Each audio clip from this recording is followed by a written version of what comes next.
All right, as we dive into our second week here, I want to start this way. You know, there are some people that you meet in life that just have this profound sense of purpose. And you know it when you meet them. They know exactly why they're put on this planet. They live out this purpose that they have with such conviction and such passion that you can't help but really just notice it and admire it. So, for example, let's take Martin Luther King, right? Clear purpose on his life. You could say that Martin Luther King, his purpose was justice for all people. How about Steve Jobs? The purpose of his life was to create technology that was not only transformative, but also innovative. It was both beautiful and accessible. Mother Teresa, the purpose of her life was mercy, sharing God's mercy with as many people as possible. And for all of you who want a pop culture reference, okay, DJ Khaled, you with me? You can say that his purpose in this life was to, well, win no matter what, okay? So some people have this clear calling and purpose on their life, and they live it out really with such passion. To know why that they were put on this planet, my question is, have you met anyone like that? Yeah, I have too, a couple. And when you meet them, do you just understand, like, they have this clear sense of purpose that you also are looking for, that you want? So as we continue in our teaching series today called The Joyful Life, looking over the book of Philippians, Paul's letter, he's writing to that church in Philippi. And what we learned last week is that this church is his best students of the gospel, you could say, this church in Philippi. You could say that they were understanding it, that they were grasping it. They were living out this life of mercy and compassion and sacrifice and generosity towards others. And what Paul's calling them to do, that we learned about last week, he's calling them to lean in to that, their life of faith, their relationship with Christ. Lean into it and grow in their spiritual maturity. And Paul, for the Philippian church, he is that person of supreme purpose. Paul had a clear purpose on his life, and he lived it out with this zeal, with this incredible passion that he had. And it was very, very simple and straightforward, okay? Paul's purpose, you could say, was Jesus. Paul's purpose was to rest in, to celebrate, and to share the good news of who Jesus is.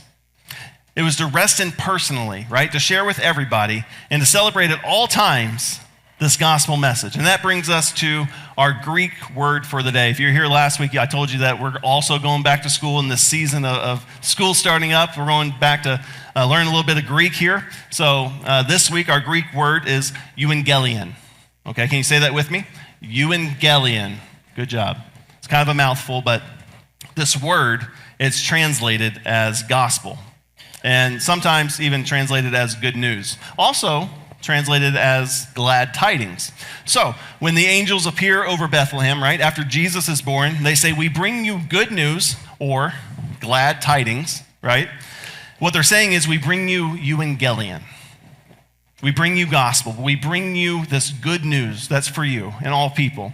And the point and the purpose of Paul's life, you could say, is to bring this glory, to put the focus on and have his whole life be this giant blinking red arrow that points to the person and the work and the good news and the glad tidings of who Jesus is and what he's done. Paul, he lives with incredible purpose.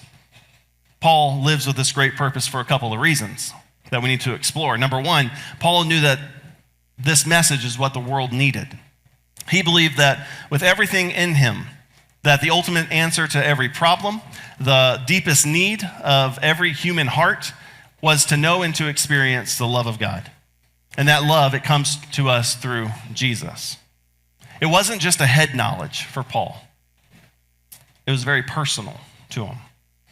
And it shaped his purpose. And he became this person that had this passion about him in life, because he had experienced an encounter with Jesus firsthand. And, you know, often that's where true purpose can be found, with a life-changing experience. So just to refresh your memory, before Paul became a follower of Jesus or a church leader, he was actually one of the biggest enemies that the church had. He was kind of all in, you could say, on persecuting Christians, cheering it on even, right? helping it happen, climbing the ranks of the Jewish leaders and the Jewish world by opposing all those who would want to follow Christ. But then out of nowhere, Jesus, he shows up. And it wasn't just a vision that Jesus shows up. No, Jesus actually appears to Paul. This is after the resurrection. It's after the ascension. Jesus confronts Paul face to face, and he's calling him out. And he's saying, "Why are you persecuting me?" What he does is he convicts Paul in that moment of his sin. But he doesn't stop there. He also forgives him. And that's a very powerful, transformative experience for Paul. And so he calls Paul into this life of enjoying the work of Jesus, celebrating the work of Jesus, and then more than anything else in his life, sharing what Jesus has done for us, the work of Jesus. And so Paul is understandably like, what else can I do? What else can I do for you, Jesus? I have this personal experience with the resurrected Christ. What else can I do than be all in on him?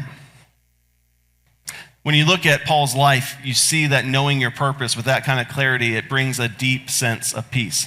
That no matter what life throws at you, right? Unexpected challenges, unimaginable heartbreak, chaos all around you, you still know why you're here. You still know what you're called to do. And it's that kind of purpose that grounds you in life. It gives you direction and really a peace that can't be taken away. It can't shake you. So take Paul, for example. Where is he writing this letter from? We talked about it last week. Prison, yeah. Most likely he's chained to the floor. He doesn't know if he'll ever get out of there. Thinks maybe I'll even die. And yet, even in that place of uncertainty, even in that place of darkness and suffering, Paul has this remarkable sense of peace and clarity on his purpose. Listen to what he says just a few verses after where we left off last week. We're still in the first chapter, second half of verse 18. Remember, he's in prison as he's writing this. He says, "Yes, I will rejoice, for I know that through your prayers and the help of the Spirit of Jesus Christ, this will turn out for my deliverance, as it is my eager expectation and hope that I will not be at all ashamed, but that with full courage, now as always, Christ will be honored in my body." And here's the key, this next part, okay? Whether by life or what? Death. Christ will be honored in my body, whether by life or by death. Paul is confident. He's confident not in his circumstances, but in his calling. And that gives him joy even in the chains. Paul, he's basically saying, whether I die here in prison or I walk out of here alive, either way, Christ is going to have the victory. Either way, my purpose is going to be fulfilled. Because my purpose is to glorify God, to make the most I can about him, to make much of him, to find my joy in him. So if I die as a martyr, right, he says that just adds fuel to the mission here. It will inspire others to keep on going. So that's a win, right? And if I die, if I get to be with Jesus face to face, well, the last time that happened, it completely changed my life, and I'm good with that too. So I'm all for that, he's saying.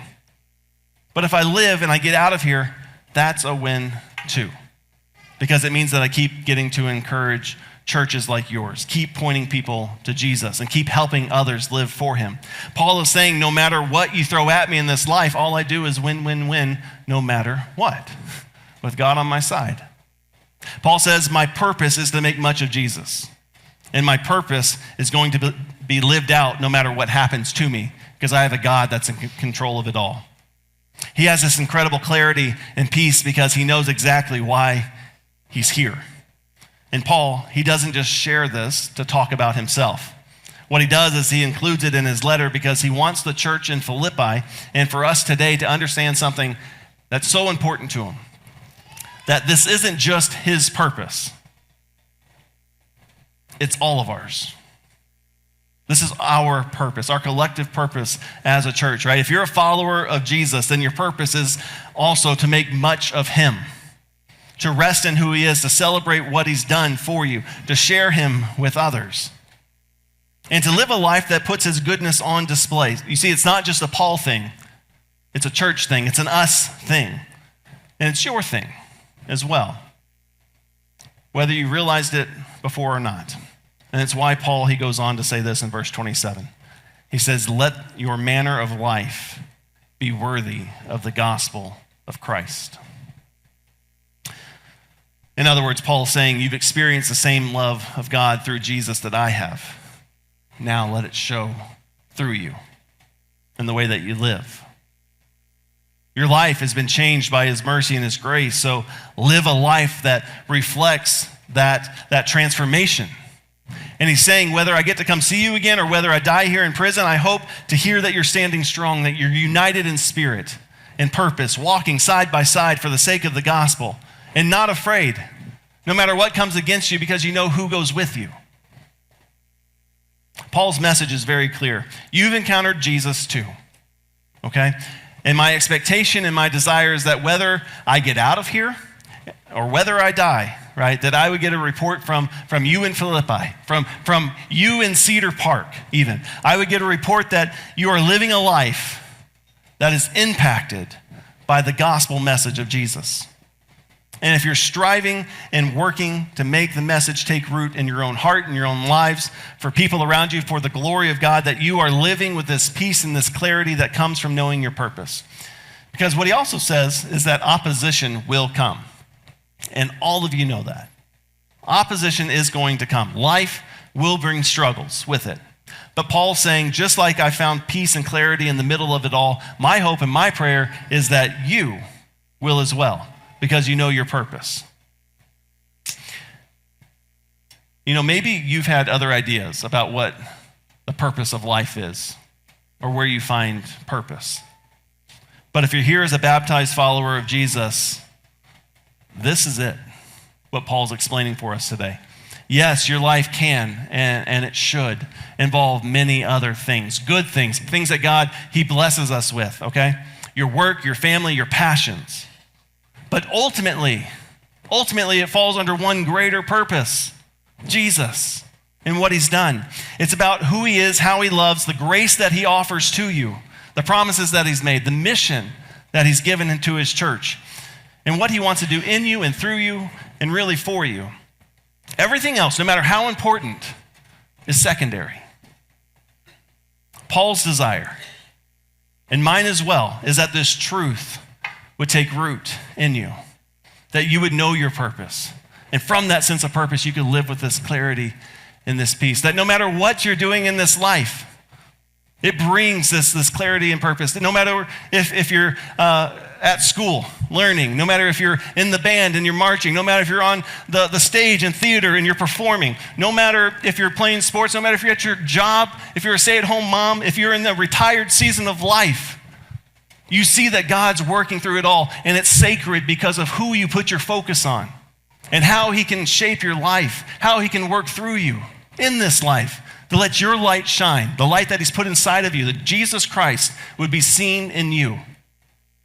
That's living with purpose. And every single one of you, God, he wants to work through you. No matter what you're doing, you can glorify God doing it.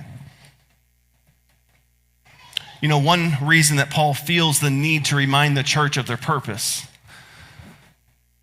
is because a lot of times we lose focus in life, right? It's a real possibility. Just look at what was happening at the other church, in the other churches at this time. Philippi is the gold standard, if you will, in the letters that Paul's writing. But you look at Corinth, right? The book of Corinthians, it's the letter to the church in Corinth. It was a mess.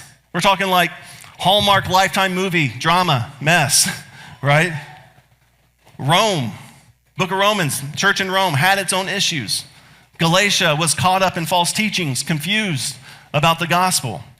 In all these places, the church had lost sight of the true purpose and identity, that it should be centered and focused on the finished work of Jesus. And Paul, he doesn't want that to happen in Philippi. His hope is that they stay grounded and they stay focused in what matters most. There's this constant battle that we all see playing out, right? There's constant battle for attention, both as individual followers of Jesus and as the church. So many things try to blur and confuse our purpose. It's not by accident either, right? You see, in the local church, two of the biggest threats to the church is division and distraction. One kind of division happens when cultural priorities try to become church priorities. If you look closely, our culture is obsessed really with three things. I bet you can name them for me. Money, power, sex. Who has it, how to get more of it, how to control it. There's this constant fight and war that's raging around all those things. The problem is when those same values, they creep into the church, what it does is it creates these dividing lines. Who should be in control? Who has the influence? Who's right or wrong about sexuality, money, and power? And it pulls the church apart instead of just listening to what God's word reveals to us and tells us to be truth. We try to change it. We try to scratch our itching ears of what we want to hear. You see, it's not just a possibility. It might happen. This is something that's already happening. It's caused division in the church at large. The other major threat to our purpose is distraction. Not just any distraction, but it's really this pull that we have towards consumer comfort. You know what I mean when I say that? This consumer comfort culture that we have. The temptation to focus my comfort, my success, and my version of the good life, the good news as defined by the world. And then without realizing it, what we do is we walk through those doors and we bring that mindset into church. We start treating the church as a tool to serve our personal goals even. That I want my kids to behave better. Well, that's the church's priority. That's what they need to care about the most. I want a stronger marriage. Well, the church should fix that for me too. I need more money, more success, and the church should guide me there. You see, we begin to view the church through a consumer lens because we're bombarded by it all around us. And when that happens, church becomes less of a place of worship, of sacrifice, of offering something to God, right, that is pleasing to Him, and more like a restaurant where we show up, we look at the menu, and we decide if it meets our tastes. People start choosing to leave churches not because of what's being preached or what's true, right? Not because of the gospel or the gifts of Jesus that He wants to give to you every time that you gather here, but because of how it caters to your personal preferences. And see, that's a dangerous distraction from our true purpose. The temptation can be, this church doesn't offer what I like, so I'm out. See ya. I'll find one that does. You see, those kind of attitudes divide the church, and it distracts us from what matters most. But what it really does is it waters down our purpose. Paul's saying, don't let that happen to you. Don't get distracted. Don't get divided. Stay focused, both as individuals and on the church and on Jesus, right? It's Him. It's always been Him. It's always about Him. It's only Him. So let's take a closer look at how Paul, he encourages us to step into this life and to do this. Again, Philippians 1:27, continuing on, it says, I may hear that you are standing firm in one spirit, with one mind, striving side by side for the faith of the gospel. You ever read the Bible and you just kind of pause and you're like, why does it say it that way? I do it all the time. And this is one of those times where the way it's worded, I was like, what is it really trying to say here? This striving for the faith of the gospel. It caught my attention. It's a little awkward, you could say, the way that it's worded. You don't see it phrased like that anywhere else in the New Testament. So what does it actually mean?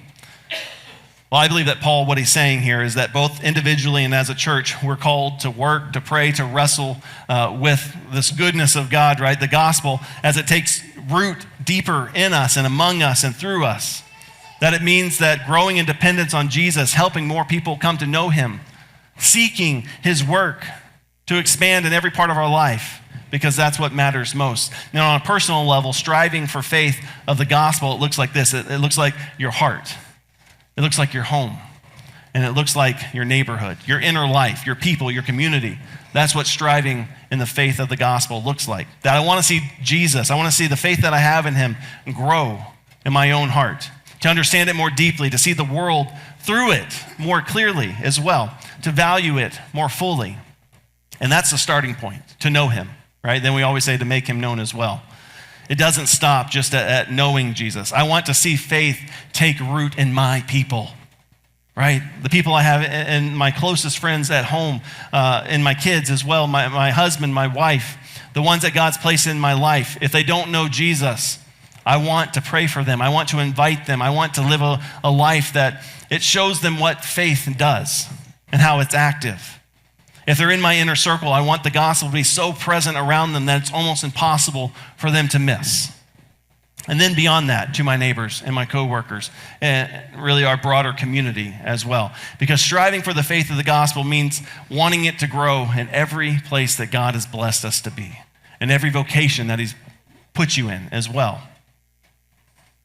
I want the people around me to actually feel the impact of my faith. That could be a prayer this week. I want the people around me to feel the impact that faith has had on my life, and that it might serve as a source of joy for them this week. That following Jesus would make me just a little bit more generous, a little bit more compassionate, a little quicker to forgive, a little less anxious in a world that's constantly stressed and divided. I want my neighbors and my coworkers, everyone in my wider circle to benefit from the difference that Jesus making in me, that He's making in me. That's the goal, that the gospel would shape my heart, my home, and bless my neighborhood. And that's what it means to strive for the growth of the gospel. That's the purpose of the Christian life. There was a 19th century Russian novelist, brilliant writer, a deep thinker, a man who wrestled honestly with faith, and he once said this. He said, "The mystery of the human existence lies not just in staying alive, but finding something to live for." And here's the truth. You found it, okay? You found it. There's a lot of good things in life, but if you're a follower of Jesus, you found the thing that's worth living for, the thing that's unchanging, the thing that you can put your hope and your trust in. Don't forget this, that in the end, in the very end, everyone will stand before Jesus, churchgoer or not, baptized or not, believer or not. Every single person one day will see Him face to face, eyes wide open, and witness Him in all of His glory, right? All of His power and beauty. That's where the story ends, but also really where it really begins as well. One day we're going to see Jesus in the full power of His love, His grace, and His glory, and every person who's ever lived will see Him as He truly is.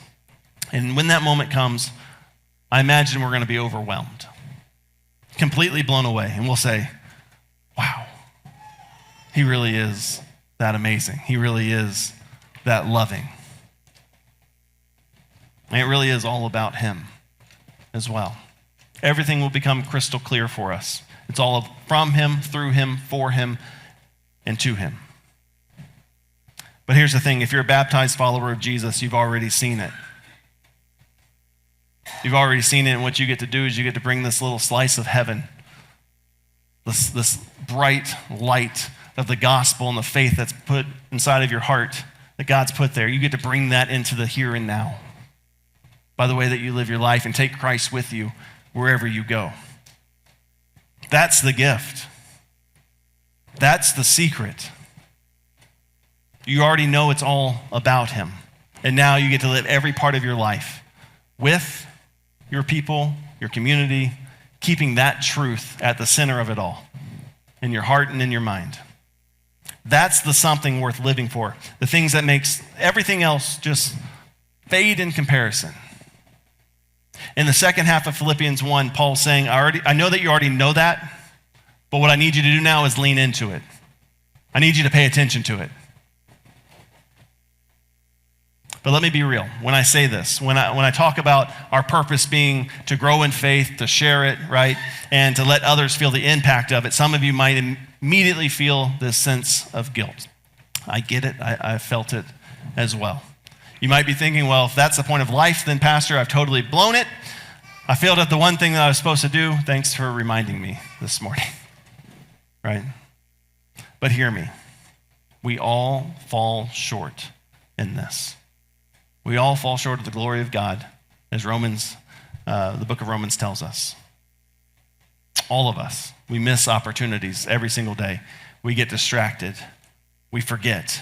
We live without clarity and without purpose. But hear me when I say this, that doesn't make you a failure. What it makes you is human. And praise be to God that He understands us because He's the one that made us and redeemed us, okay? So don't despair. Just be honest. Say, confess, I haven't been living with clear purpose. I'm 37 years old. I'm not even sure my faith is making an impact on the lives of the people closest to me, my friends, my coworkers. Will they even know if I follow Jesus by the way that I live and the way that I speak? If that's you, know this morning that you're not alone. You're surrounded by a whole body of believers who I think feel very much like that sometimes.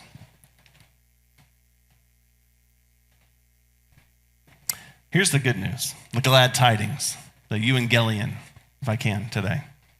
Yes, we fail at living out our purpose, but the purpose of Jesus' life was you, okay? He came for you, he lived, he died, and he rose again, so that even when you lose sight of your purpose, he never loses sight of you. And Jesus, he doesn't fail, never has, never will. He has made you the focus of his heart. He's given himself completely to you. And I want you to think about it like this morning. When you become a parent, right? For those of you who've been blessed to become parents, okay? Your happiness sometimes it becomes tied to your children's happiness. Maybe we don't want to admit that this morning, but a lot of times it's true, right? If they're having a bad day, well, it probably affects your mood as well. Maybe it makes you start having a bad day as well. Your heart is no longer your own. You're kind of giving it away. In Jesus, he's done that for you. He's tied his heart, his love, and his mission to you. Or we can do this. Consider the Olympics for me, okay? We all get caught up, right, in watching those athletes who devoted their entire lives to one event, like the balance beam or throwing discus. They've sacrificed everything to pursue one goal. And in a far greater way, Jesus has focused all of himself, his love, his sacrifice, his mission on you. Faults, failures, and all. He gave everything for you. You're the one thing that Jesus has his heart set on. You are the focus of his love. And yes, we fail sometimes in our purpose to love him, but he has never failed in his purpose to love us. He came knowing that we wouldn't fully appreciate him, and still he lived perfectly for us. He came knowing our apathy, right? And still he died to forgive us. He came knowing that we'd be easily distracted, and still he rose from the grave to give you victory over all of it. Yes, I failed to love him first, the most, and the best, but he has never failed to love me that way. And the same is true for you. So let that sink in, that yes, you fall short, but Jesus never has. You are forgiven. You are deeply, perfectly loved in him and by him. And then what you do is you let that truth wash over you day after day as you remember your baptism, as you remember what the New Testament says about grace just being lavished upon you, grace upon grace upon grace that's given to you. I want to close with this today, okay? Anybody know a man named Christopher Parkening? Okay. Christopher Parkening is said by some to be the world's greatest guitarist. When he was just a kid, he signed an international recording contract. He toured the world, kind of a guitar prodigy, if you will. Famous, wealthy, wildly successful at a young age. But by the time he turned 30, he was already bored. He left it all behind and decided to move to Montana. And he took up fly fishing. As it turned out, he was just as gifted with a fly rod as he was with a guitar. He became the best fly fisherman in the world. And so now he was a master of two things, playing guitar and catching fish, okay? But still, something was missing. And he once said this. He said, if you get to the point in life where you have everything you thought would make you happy and you're still not, well, then you start to question everything. And in that season of questioning, a friend invited him to church. He went, and on that day, the pastor, he was preaching on 1 Corinthians, where Paul, he writes this, whatever you do it all for the glory of God. In that moment, it all clicked for him. He realized that he could play the guitar for the glory of God. He could fish for the glory of God. He could live all of his life, big or small, for the glory of God. And more than that, he realized that he's covered by the grace and mercy of Jesus Christ.